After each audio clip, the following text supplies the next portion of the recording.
Hello students, in this video we will prove an important theorem on conservative field of force. So let's go. Let the vector field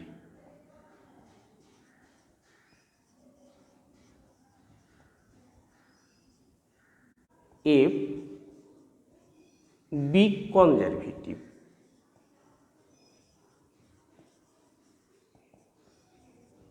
Then F vector is equal to del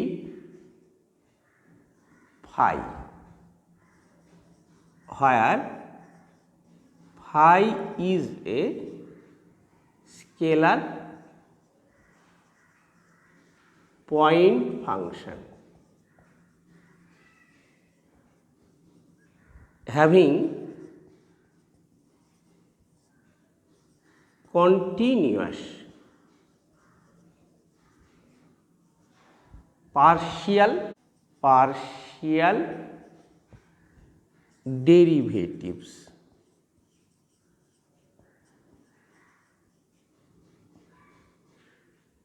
তাহলে আমরা এইটা বলতে পারি thus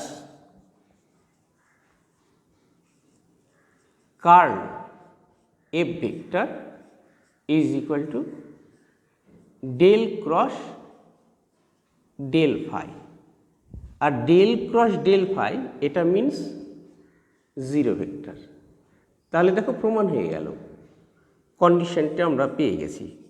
so the condition is necessary. তাহলে next part আমরা প্রমাণ করব, অর্থাৎ কন্ডিশনটা ধরে নেব এফটা কনজারভেটিভ ফিল্ড অফ ফোর্স হচ্ছে, এটা দেখে নেব। তাহলে আমরা সেকেন্ড পার্টে আমরা যাচ্ছি। তাহলে সেকেন্ড পার্টে কি দেখাতে হবে? To prove that the condition is also sufficient, অর্থাৎ curl F vector is equal to zero vector, এটা সাফিসিয়েন্ট, অর্থাৎ এইটা আমরা ধরে নিচ্ছি। Let F vector is equal to f1 i cap plus f2 j cap plus f3 k cap। F vector তার উপাংশগুলো ধরে নিলাম, অ্যান্ড ধরে নিলাম curl F vector is equal to zero vector. তাহলে দেন তাহলে কি পাচ্ছি দেখো তো, I cap j cap k cap del del x del del y del del z f1 f2 f3 is equal to 0। তাহলে this implies del f3 del y minus del f2 del z I cap plus del f1 del z minus del f3 del x z cap plus del f2 del x minus del f1 del y is equal to 0। তাহলে this implies del f3 del y is equal to del f2 del z del f1 del z minus del f3 del x and del f to del x is equal to del f1 del y, এটাকে number 1 ধরলাম। এরপরে আমরা একটা integration consider করব। Integration f dot dr over c. C is a curve between 2 points capital A যার coordinates হচ্ছে x0 y0 z0 and capital B যার coordinates হচ্ছে x y z। আগে ইন্টিগ্রালটা কনসিডার করি, নেক্সট স্টেপ আমরা বুঝে নেব।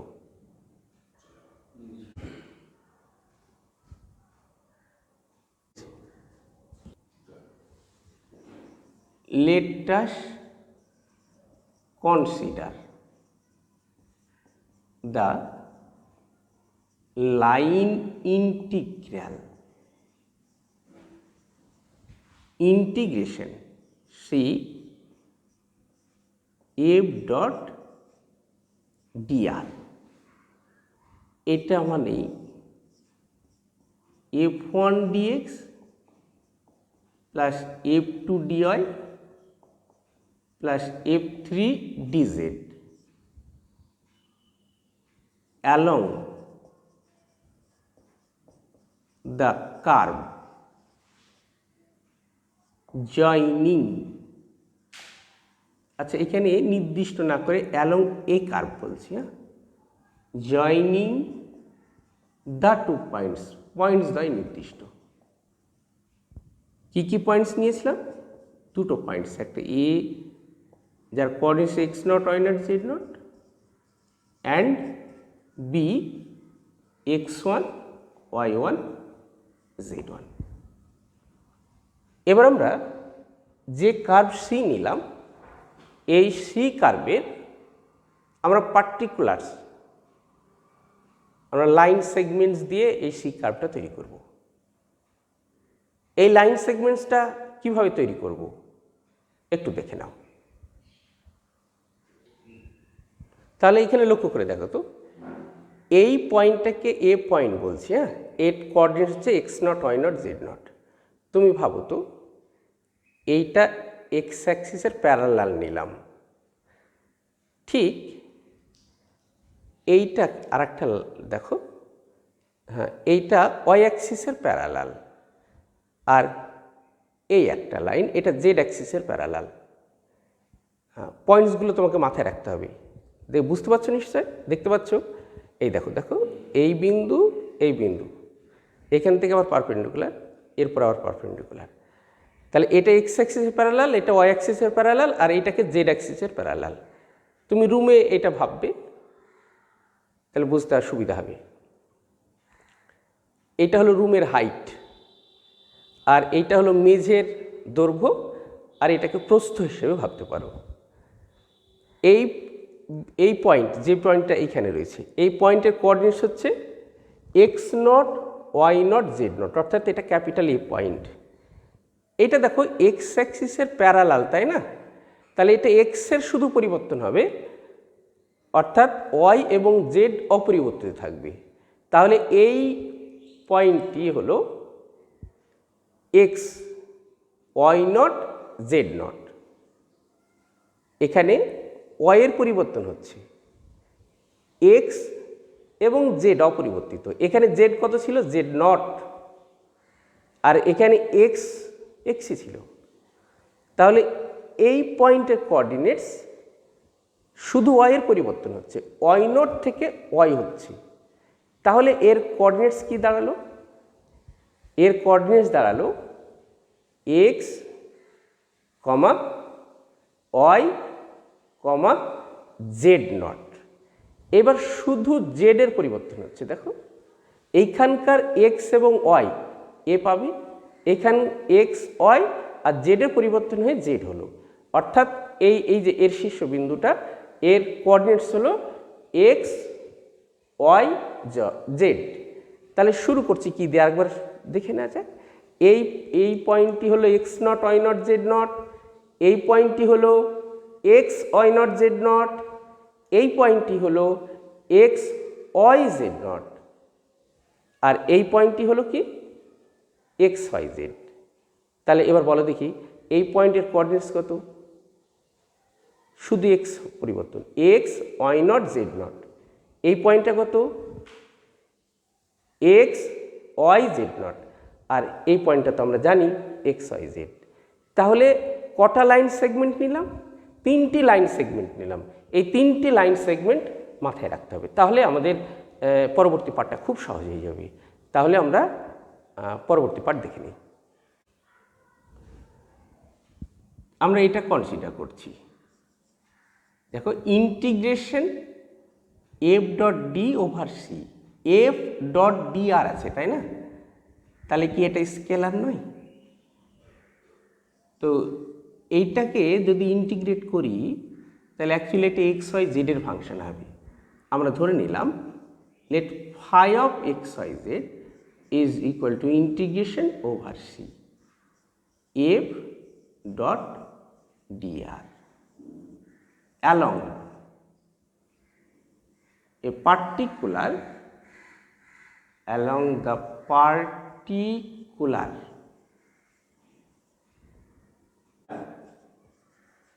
path. The line segments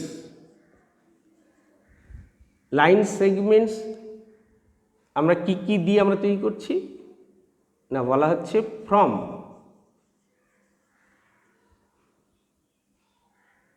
x naught y naught z naught to x naught y naught z naught। এটা ছিল শুধু x এর পরিবর্তন হলো। দেন from x y naught z naught, এখানে শুধু পরিবর্তন হবে y এর, তাহলে x y পরিবর্তন হয়ে গিয়ে y নট থেকে y, আর z z not unchanged. And finally from, এখানে শুধু জেড এর পরিবর্তন হবে, তাহলে জেড নট থেকে জেড হবে, বাকিগুলো আনচেঞ্জ থাকবে। আশা করি এটা বোঝাতে পেরেছি। এখন এই যে পয়েন্টসগুলো আমরা পেলাম, 3টি আমরা পয়েন্টস, কটা পয়েন্টস নিয়েছি দেখো তো, x naught y not z not আর এক্স ওয়াই জেড ছিল। আমরা মাঝে কি কি পয়েন্ট নিলাম? 2টো পয়েন্টস, একটা x y not z not আর একটা হচ্ছে এক্স ওয়াই জেড নট। তাহলে এর পরবর্তী অংশ আমরা লক্ষ্য করে দেখি। Phi of x y z is equal to integration F dot dr. আমরা কি দেখাতে চাইছি বলো তো? দেখাতে চাইছি এফ ভেক্টরটি একটা স্কেলার পয়েন্ট ফাংশনের গ্রাড হবে। অর্থাৎ আমরা যদি এই ফাইয়ের grad phi is equal to F vector দেখাতে পারি, তাহলেই আমরা এই থিওরেমের এই পার্টটা প্রমাণ হয়ে গেল। চলো তাহলে সি কার্ভটাকে আমরা এই 3টি লাইন সেগমেন্টসে ভেঙে নিয়েছি। তাহলে এটা 3টি পার্টে আমরা তৈরি করে নেব। অ্যাকচুয়ালি এই লাইন সেগমেন্টসগুলো স্ট্রেট লাইন সেগমেন্টস।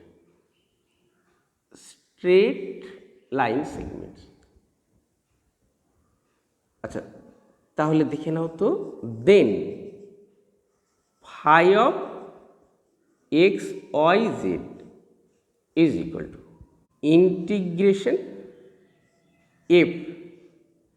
এখানে কি কি পরিবর্তন হচ্ছে? শুধু এক্স এর পরিবর্তন হচ্ছে, তাহলে ওয়াই আনচেঞ্জড।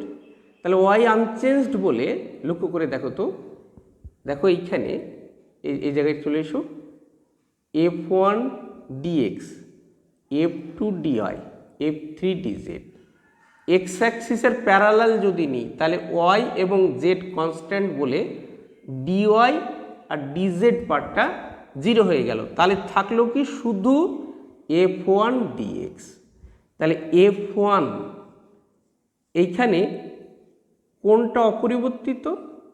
অপরিবর্তিত হচ্ছে y এবং z dx, আর বাকি দুটো পার্ট জিরো হয়ে গেলে ওটা আমরা দেখে নিয়েছি। এর লিমিট কি? x0 to x plus. এবার সেকেন্ড পার্টে চলে এসো। সেকেন্ড পার্টে শুধু y এর পরিবর্তন হচ্ছে, তাহলে y0 টু y। x এবং y যেহেতু কনস্ট্যান্ট, তাই dx আর dz পার্টটা জিরো হয়ে যাবে। তাহলে শুধু থাকছে f2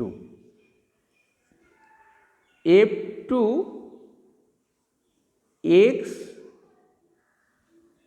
z0। তাহলে y পরিবর্তন হলো না, তাহলে x y z0 প্লাস, এটা তোমাদের বলতে হবে। তাহলে z0 টু z, তাই না? এইখানে শুধু z এর পরিবর্তন, তাহলে dx আর dy পার্ট জিরো। তাহলে শুধু থাকছে z এর সাপেক্ষে মিনস f3 পার্ট রইল। তাহলে x y z, এটা হয়ে গেল dz। আচ্ছা, এইখানে একটা dy দেব, dy প্লাস dz। এই লাইনটাই গুরুত্বপূর্ণ লাইন। হ্যাঁ, এটা আশা করি বুঝতে পেরেছো সবাই। এটা ফার্স্ট লাইন এক্স অক্ষের প্যারালাল। এক্স অক্ষের প্যারালাল বলে শুধু এক্স এর পরিবর্তন। এটা ওয়াই অ্যাক্সিসের প্যারালাল, শুধু ওয়াই এর পরিবর্তন। জেড অ্যাক্সিসের প্যারালাল, তাহলে শুধু জেড এর পরিবর্তন হলো। হ্যাঁ, এবার দেখো, ইট ফলোজ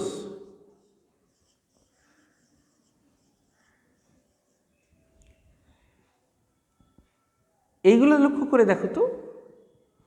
এইটাকে আমরা এখন এটাকে যদি ইন্টিগ্রেশন করি, y0 এবং z0 কনস্ট্যান্ট, শুধু এটা x এর ফাংশন হয়ে গেল। শুধু x এর ফাংশন সিম্পলিফাই করে এটা পেলাম। এটা দেখে এখানে দেখো তো, y সাপেক্ষে ইন্টিগ্রেশন, তাহলে এই পার্টটা এক্স ওয়াই আর z0 এর ফাংশন। z0 কনস্ট্যান্ট, তাই z0 বাদ দিলাম। তাহলে শুধু এটা এক্স এবং ওয়াই এর ফাংশন হিসেবে ধরবো। লাস্ট পার্টে চলে এসো। এটা এক্স ওয়াই আর জেড এর ফাংশন, এটা সিম্পলিফাই করলে তাহলে শুধু এক্স এর ফাংশন, এক্স এবং ওয়াই এর ফাংশন, এক্স ওয়াই জেড এর ফাংশন। তাহলে আমরা যদি এটা ডেল ফাই ডেল জেড বের করি, লক্ষ্য করে দেখো, এইটা শুধু এক্স এর বলে এটা জিরো হলো। এটা এক্স এবং ওয়াই এর ফাংশন শুধু, তাই এটা জিরো হয়ে গেল। তাহলে শুধু থাকছে এটা। তাহলে এইখানে কি পাবো আমরা? ডেরিভেটিভ করলে f3 x y z পেলাম। আমরা নেক্সট পার্টটা দেখে নিচ্ছি। আচ্ছা, এটা আরেকবার দেখে নিই। এটা শুধু এক্স এর ফাংশন, এটা এক্স এবং ওয়াই এর ফাংশন, কিন্তু যখন ইন্টিগ্রেশন করছি তখন শুধু ওয়াই পরিবর্তনশীল। এটা এক্স ওয়াই জেড এর ফাংশন তৈরি হবে সিম্পলিফাই করলে, কিন্তু যখন ইন্টিগ্রেশন করছি শুধু জেড এর সাপেক্ষে ইন্টিগ্রেশন করছি। তাহলে দেখো তো, del phi del y is equal to, শুধু এক্স এর ফাংশন জিরো হয়ে গেল, আর এইটা ওয়াই নট টু ওয়াই, এটার ইন্টিগ্রেশন আমরা করব। তাহলে আমরা এখানে পেলাম f2 x y z0। এখানে দেখো এই প্লাস হয়ে গেল ইন্টিগ্রেশন z0 টু z। কার সাপেক্ষে ইন্টিগ্রেশন করছি? মানে সরি, আমরা ডেরিভেটিভ করছি ওয়াই সাপেক্ষে। তাহলে জেডটা কনস্ট্যান্ট, তাই লিমিট আনচেঞ্জ থাকলো। তাহলে এখানে পেলাম কি ডেল এফ থ্রি, এটা এক্স ওয়াই জেডের function, del y is equal to F two x y z not plus integration z naught to z. এই জায়গাটা দেখো, আমরা নাম্বার ওয়ানে, মনে আছে নিশ্চয়, নাহলে আবার চলে যাব ওয়ানে, ওয়ানটা ভালো করে দেখে নিই। দেখো এইখানে কি আছে দেখো তো, del F three del y is equal to del F two del z, পেয়েছো? দেখো এই রেজাল্টটি আমরা ওখানে ব্যবহার করছি, তাহলে del F two del z বসাবো। চলো, del F two del z, এটা ডি জেড এর সাপেক্ষে ছিল, এফ, এটা এফ টু কার function, x y z, d z. কি মজা দেখো তো, খুব ধীরে ধীরে বুঝে করবে। জেড নট প্লাস এইটার ইন্টিগ্রেট করলে F two x y z হয়, আপার লিমিট বসালাম মাইনাস লোয়ার লিমিট বসালাম, তাহলে এক্স ওয়াই জেডের জেড নট হয়ে যাবে। দেখো তো এই ফার্স্ট এবং থার্ড টার্ম ক্যান্সেল হয়ে গেল, তাহলে পড়ে রইল কি f two x y z. তাহলে আমাদের বাকি রইল ডেল ফাই ডেল জেড নির্ণয় করা। Next part. আচ্ছা, এইখানে ফাইটা এর মধ্যে দেখো এই টার্মে এক্স, এখানেও এক্স, এখানেও এক্স আছে, তাহলে ডেল ফাই ডেল এক্স যদি নির্ণয় করি তাহলে প্রত্যেকটা টার্মে আমরা এক্সের সাপেক্ষে ডেরিভেটিভ করতে পারবো। তাহলে আমরা এটা লিখছি, দেখো তো ডেল ফাই ডেল এক্স, হ্যাঁ এইটার ফার্স্ট টার্ম ডেরিভেটিভ করলাম, তাহলে F one x y not z naught হলো, প্লাস সেকেন্ড টার্মটা ডেরিভেটিভ করছি y not to y, F two ছিল, তাহলে del F two del x, F two কিসের ফাংশন ছিল, x y z not, plus third টার্মটা দেখো integration z naught to z del F three del x, F থ্রিটা ছিল x y জেডের function, তাহলে এইটা হবে ডি জেড আর এখানে ডি ওয়াই। তাহলে this implies del phi del x is equal to f one x y not z not plus integration y not to y. Number ওয়ানে আমরা পেয়েছি, নাম্বার ওয়ানটা, নাম্বার ওয়ান হলো দেখো del F two del x, এটা কি পেয়েছি দেখো তো del f one del y, তাহলে এখানে বসালাম del f one del y. F ওয়ানটা কিসের ফাংশন, মানে এফ টু ছিল এক্স ওয়াই জেড নট, এখানেও তাই z naught d y plus integration z naught to z. Number ওয়ানে ডেল এফ থ্রি ডেল এক্সের মান আমরা পেয়েছি del f one del z, দেখো del F three del x is equal to কী পেয়েছি del f one del z, তাহলে এখানে চলে এসো del f one del z, এখানে এফ থ্রি এক্স ওয়াই জেডের ফাংশন, তাহলে এটা হলো এক্স ওয়াই জেডের ফাংশন, জেডের সাপেক্ষে integration is equal to f one x y not z not plus integration করলে f one x y z naught, তাহলে limit বসিয়ে দিচ্ছি আমরা, x y z not minus f x y not z naught, এখান থেকে integration করে limit বসালাম। তাহলে F one x y z minus f one x y z not. দেখো সিম্পলিফাই করে আমরা কি পাচ্ছি, f one x y not z not minus f x y not z not cancelled, f one x y z not minus f one x y z not, দেখো এটা cancelled হলো। তাহলে পড়ে রইল f one x y z. তাহলে যে রেজাল্টসগুলো আমরা পেয়েছি, যেগুলো আমার এখন কাজে লাগবে, এই দেখো এই রেজাল্টটা, এটা কি পেয়েছি, del phi del z is equal to f three of x y z. আর এখানে কি পেলাম দেখো তো, del f del y is equal to F two of x y z. আর এইখানে পেয়েছি del phi del x is equal to f one of x y z.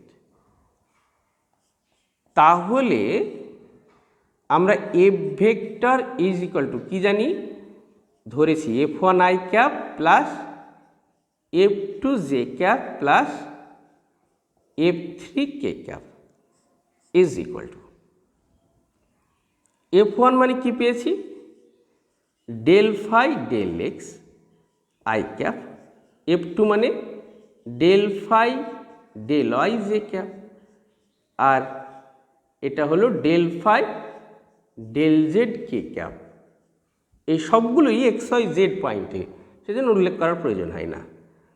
তাহলে এইটা ইজ ইকুয়াল টু, এইটা মানেই তো আমরা জানি, এটা মানে গ্র্যাড ফাই। তো আমরা এটাই তো প্রমাণ করার চেষ্টা করছিলাম যে এফ ভেক্টরকে যেহেতু গ্র্যাড ফাই আকারে প্রকাশ করা গেল, সেই কারণে আমরা এখন সিদ্ধান্ত নিতে পারবো যে এফটা হলো কনজারভেটিভ ফিল্ড। তাহলে সিদ্ধান্ত নিতে পারি therefore the vector field F is conservative.